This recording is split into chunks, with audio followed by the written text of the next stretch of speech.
Bismillah, Alhamdulillah, Allahumma sholli wa sallim wa barik ala Sayyidina Muhammad bin Abdullah wa ala alihi wa sahbihi wa man wala. Jamaah ziarah yang kami muliakan, kami atas nama Travel Anisatur mengucapkan terima kasih yang tiada terhingga kepada para jamaah yang telah mempercayakan kepada kami selaku pembimbing, selaku pembina di dalam pelaksanaan ziarah tur Wali Songo Plus ke beberapa kota di Pulau Jawa. Sekali lagi kami ucapkan ribuan terima kasih dan penghargaan yang tiada terhingga. Dan sebagai hasil dari dokumentasi perjalanan sejak tanggal 11 Juli 2011, inilah rekaman yang sengaja kami buat sebagai peringatan, sebagai kenangan bagi para jamaah yang mudah-mudahan dalam perjalanan berikut tetap mempercayakan kepada Anisatur selaku penjembatan dalam wisata menuju kota-kota di Pulau Jawa. Selamat menyaksikan. Billahi taufik wal hidayah. Wassalamualaikum warahmatullahi wabarakatuh.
Ini sama ibunya. Coba lihat boarding Rombongan. boarding pasnya.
Surabaya tak bisa dilepaskan dari sejarah, terutama pertempuran 10 November 1945 yang kemudian ditetapkan menjadi Hari Pahlawan.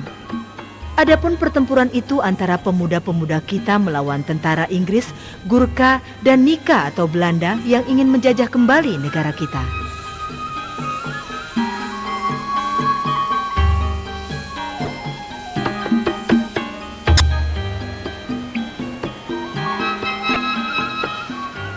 Akan tetapi wajah Surabaya sekarang sudah sangat lain dengan pada saat Bung Tomo memimpin BPRI dan Brigadir Jenderal Malabi belum terbunuh dalam pertempuran yang dahsyat itu.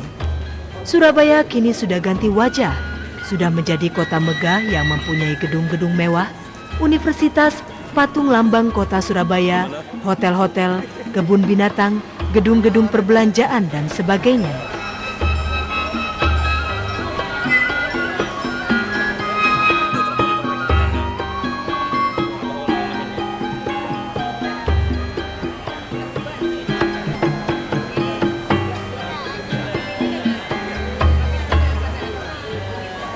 Namun sebenarnya Surabaya masih mempunyai yang jauh lebih berharga ketimbang itu semua, yakni makam Sunan Ampel. Makam ini berada di tengah kota. Sunan Ampel yang nama kecilnya Raden Rahmat itu telah menggantikan kedudukan Syekh Maulana Malik Ibrahim, sesepuh Wali Songo karena wafat dalam menyebarkan agama Islam di Jawa, Jawa Timur khususnya.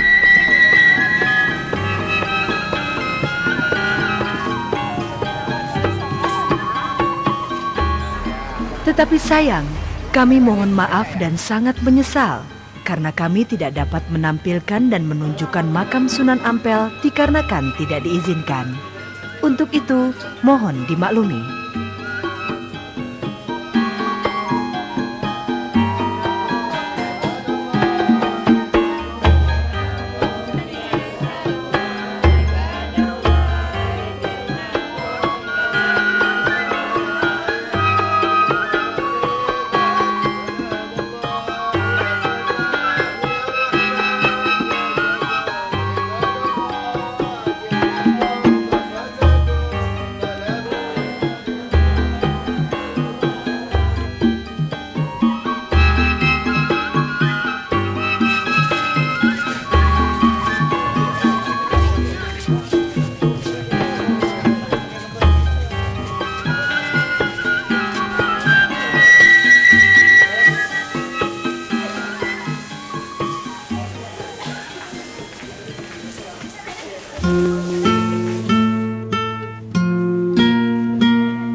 Gresik terletak di tepi pantai seperti halnya Tuban. Lebih strategis lagi karena berada di pantai Selat Madura dengan kota Kamal di seberangnya dan Surabaya di selatannya. Setelah merdeka, Gresik terkenal karena pabrik semennya, di samping terkenal sebagai penghasil petrokimia. Raden Paku adalah salah satu murid pesantren Gresik dan Ampel. Sejak kecil sudah terlihat betapa besar perhatiannya pada agama. Namun oleh kedua orang tuanya diberi tugas untuk berlayar dan berdagang sampai ke pulau-pulau yang jauh di seberang. Setelah usianya melewati 24 tahun, perhatiannya terhadap dagang berkurang. Raden Paku lebih tertarik untuk menjadi ulama di hari tuanya. Nah, sejak itulah ia membangun pesantren dan tak pergi-pergi lagi. Namun jauh sebelumnya, bersama dengan Raden Makdum Ibrahim atau Sunan Bonang, telah bersama-sama memperdalam agama Islam di Pasai selama 3 tahun. Ilmu tasawuf merupakan bidang incarannya. Beliau memang cerdas, sehingga para ulama meramalkan bahwa di masa yang akan datang akan menjadi besar dan berpengaruh. Dari Pasai keduanya meneruskan pergi haji ke Mekah. Usai menunaikan ibadah hajinya, keduanya langsung pulang ke Jawa. Raden Paku oleh Sunan Ampel segera diberi tugas untuk menyebarkan ilmunya di Blambangan yang saat itu masih beragama Hindu. Dan berangsur-angsurlah mereka masuk agama Islam tanpa pemaksaan. Namun orang-orang yang tak mau masuk Islam lalu memilih pindah ke Tengger dan ke Bali, meneruskan agama dan budayanya di sana. Keberhasilan Raden Paku dalam mengundang pemeluk bukan saja disebabkan oleh popularitas dan kepintarannya berdakwah, namun juga karena persaudaraannya dengan orang-orang dari pulau-pulau yang jauh yang pernah dikunjunginya ketika masih muda. Mereka umumnya terkesan karena penampilan dan kejujurannya sebagai pedagang, karena kemudahan-kemudahan dan pertolongan yang diulurkan pada para penduduk pesisir yang dikunjunginya.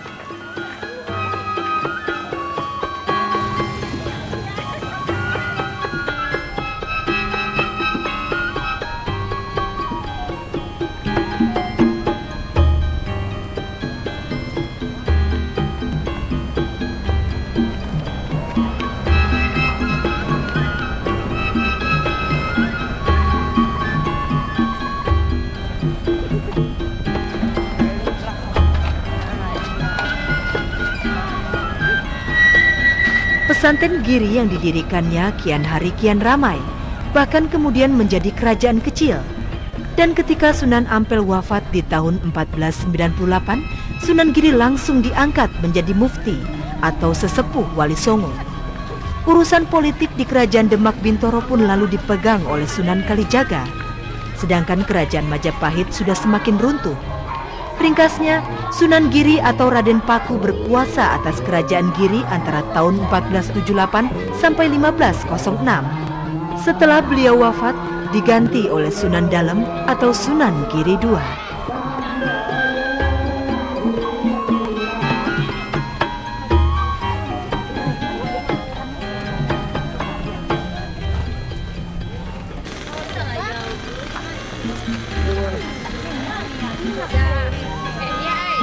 Ini banyak nggak air?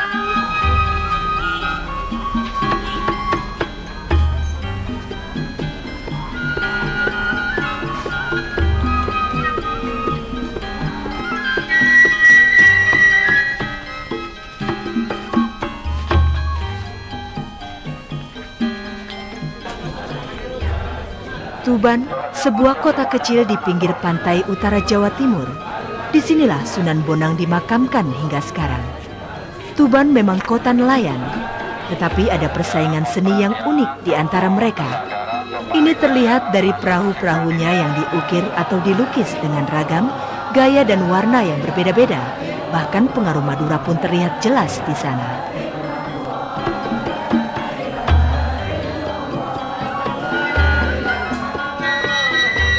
Tuban memiliki objek wisata yang khas, yakni Gua Akbar, yang di dalamnya terdapat stalagmit dan stalaktit, alami dan memukau para pengunjung bukan saja karena indahnya, tapi juga karena sejuk hawanya. Tempatnya tak seberapa jauh dari kota. Tetapi, mengapa Raden Mahdum Ibrahim lalu disebut sebagai Sunan Bonang? Tidak lain karena beliau ahli dalam menabuh bonang dan mengarang berbagai tembang. Keahlian beliau memainkan bonang serta menembang itu sampai akhirnya melegenda. Konon dulu pernah ada segerombolan penjahat yang akan melakukan kejahatan, namun demi mendengar irama tembang dan bonangnya itu, mendadak mereka tak sanggup meneruskan niatnya. Akhirnya mereka datang menemui Sunan Bonang dan bertobat padanya. Sunan Bonang yang juga ahli ilmu tauhid dan tasawuf ini lahir tahun 1465 dan wafat tahun 1525. Salah satu tembang ciptaannya yang sampai sekarang masih sering ditembangkan adalah Durmo. Nah, ini kepala suku. Sebagaimana juga ayahnya Sunan Ampel, beliau pun menjadi pendukung Kesultanan Demak Bintoro. Dan dari beliau pula lah Raden Patah banyak menerima pelajaran agama sehingga Demak menjadi kerajaan Islam.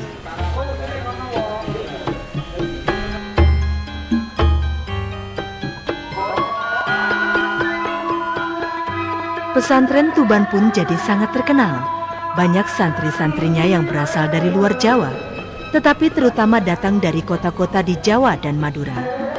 Kendati pun demikian, beliau masih sering juga bepergian ke tempat-tempat yang jauh. Bahkan meninggalnya pun juga tidak di Tuban, melainkan di Pulau Bawean pada saat berdakwah di sana. Meskipun demikian, jenazahnya dibawa kembali ke Jawa dan dimakamkan di Tuban.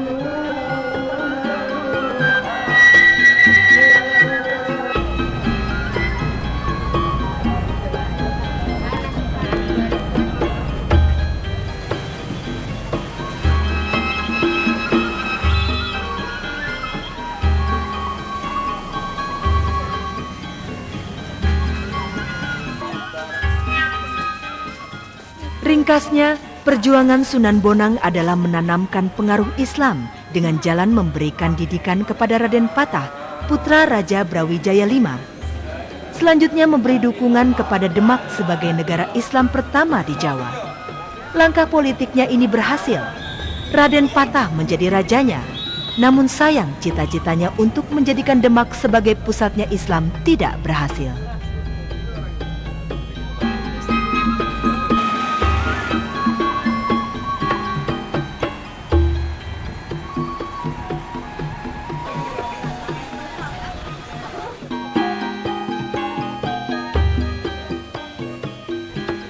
Tak jauh dari Colo, terdapat air terjun yang bernama Montel yang bersih airnya, setinggi kurang lebih 25 meter. Di sini orang boleh mandi dan beristirahat, hawanya pun cukup sejuk. Untuk menuju air terjun Montel, bisa dicapai dengan kendaraan roda 2 atau ojek, atau dengan jalan kaki.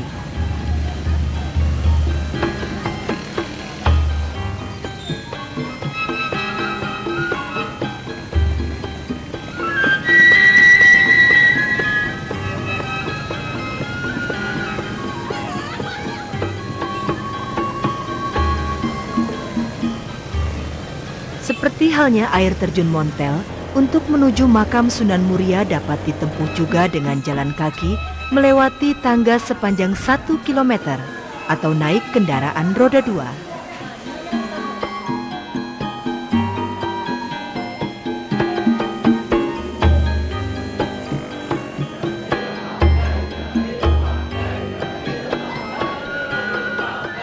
Sunan Muria menyebarkan Islam kepada para penduduk yang tinggal di sekitar Gunung Muria, ke utara sampai Laut Jawa, ke selatan, timur, dan barat meneruskan daerah yang telah diislamkan oleh Sunan Kalijaga, ayah mertuanya. Ketika masih anak-anak, Sunan Muria bernama Raden Umar Said. Sebagai anggota Wali Songo, beliau meneruskan juga kesenian wayang, gamelan, dan tembang-tembang seperti yang telah dirintis oleh para pendahulunya sebagai media dakwah yang memang efektif. Pada saat Masjid Agung Demak dibangun, beliau ikut. Tepatnya masjid itu dibangun pada tahun 1477 sampai 1479. Sunan Muria terhitung masih belia, tetapi sudah merupakan tokoh setia yang menyokong dinasti Demak di saat terjadi perebutan kekuasaan antar keluarga kerajaan. Dalam hal ini malah melibatkan juga Sunan Giri, Sunan Kudus, dan Sunan Kalijaga. Mereka semua memihak Demak dengan Pangeran Bintoro berikut keturunannya. Dalam kiprahnya menyebarkan Islam, beliau menguasai daerah Jepara, Tayu, Pati, Juwana, Kudus, dan daerah-daerah sekitar Gunung Muria. Dakwah-dakwahnya disiarkannya secara moderat, berdasarkan situasi dan kondisi ketika itu.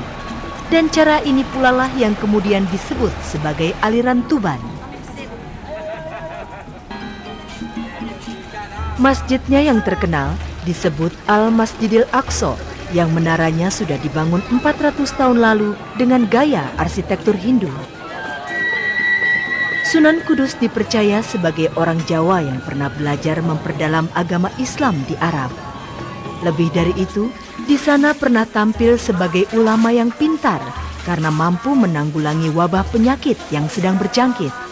Raja di sana saat itu sangat bergembira dan ingin menghadiahi perhiasan emas berlian. Namun Sunan Kudus menolaknya. Hanya pada saat kepulangannya ke Pulau Jawa, beliau membawa sebungkah batu sebagai kenangan. Adapun nama kecil beliau adalah Ja'far Shodiq dengan gelar Raden Amir Haji. Sunan Muria atau Raden Umar Said adalah adik iparnya, sebab dirinya menikahi Dewi Sujinah, adik kandungnya. Tokoh ulama sebelumnya adalah Kiai Telingsing. Dan karena usianya yang sudah lanjut, maka dicarilah tokoh penggantinya, dan beliaulah akhirnya ditunjuk sebagai pewaris wilayah Kudus dan sekitarnya. Sunan Kudus ternyata bukan saja seorang ahli agama, tetapi juga tokoh yang cerdik dan bijaksana. Oleh karena pada saat itu beberapa pengikut agama Hindu masih tersisa, maka pada saat beliau ingin membangun menara masjid, diambillah keputusan. Beliau tidak mau membangun menara seperti yang ada di Arab. Akan tetapi, di manakah Sunan Kalijogo sendiri berada? Makam dan Masjid Sunan Kalijogo terletak di Desa Kadilangu, 3 km di sebelah utara Demak. Demak di bawah Raden Patah memang lalu menjadi kerajaan Islam pertama di Jawa yang kemudian melebar ke selatan sampai Mataram dan ke barat sampai di Banten. Akan halnya Raden Said yang kemudian lebih dikenal sebagai Sunan Kalijaga itu adalah putra Adipati Tuban, Raden Sahur Tumenggung Wilatikta dan murid tersayang Sunan Bonang. Tetapi pada masa remajanya, mempunyai kegemaran mengamati kehidupan rakyat kecil yang hidup menderita. Akan tetapi setelah menjadi ulama dan mubalik, beliau tak kurang cerdiknya. Untuk mengislamkan orang-orang sekitar Demak, tak cukup dengan dakwah-dakwah dan berkasidahan saja. Raden Said yang ternyata juga seorang seniman itu menghalalkan gamelan, gending atau tembang dan wayang sebagai sarana dakwahnya. Beliau tahu betul bagaimana mendekati hati rakyat tanpa adanya perasaan ditekan. Maka dengan caranya yang persuasif itulah rakyat atau orang Jawa pada umumnya berhasil ditaklukkannya. Mereka masuk Islam tanpa paksaan.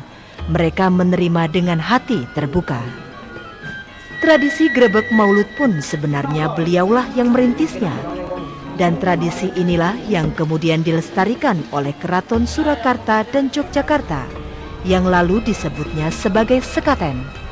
Sedangkan kata itu sendiri berasal dari Syahadatain, yang kini telah menyatu dengan beduk, gamelan Kiai Nagawita, dan Kiai Guntur Madu yang dianggap keramat itu. Bahkan gongnya konon juga ciptaan Raden Said, karena pada saat itu belum ada gong seukuran itu. Makam Sunan Gunung Jati terletak 7 km di utara kota Cirebon.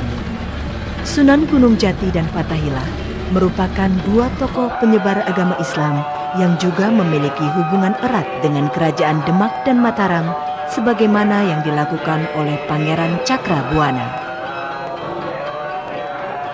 Syarif Hidayatullah yang kemudian disebut Sunan Gunung Jati itu lahir di Mesir, lalu dibawa pulang oleh ibunya ke Cirebon.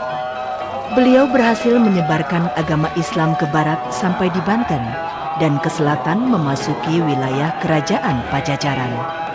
Perjuangannya mendapat dukungan Sultan Demak Raden Patah.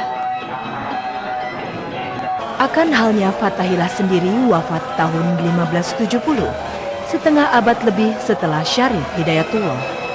Itulah sebabnya beliau mendapat julukan sebagai Sunan Gunung Jati II yang makamnya di sebelah Sunan Gunung Jati I. Perjuangan beliau tercatat bukan saja sebagai penyebar agama, tetapi juga berusaha menahan arus kedatangan orang-orang Portugis yang menguasai perdagangan, terutama di sepanjang pantai utara Jawa.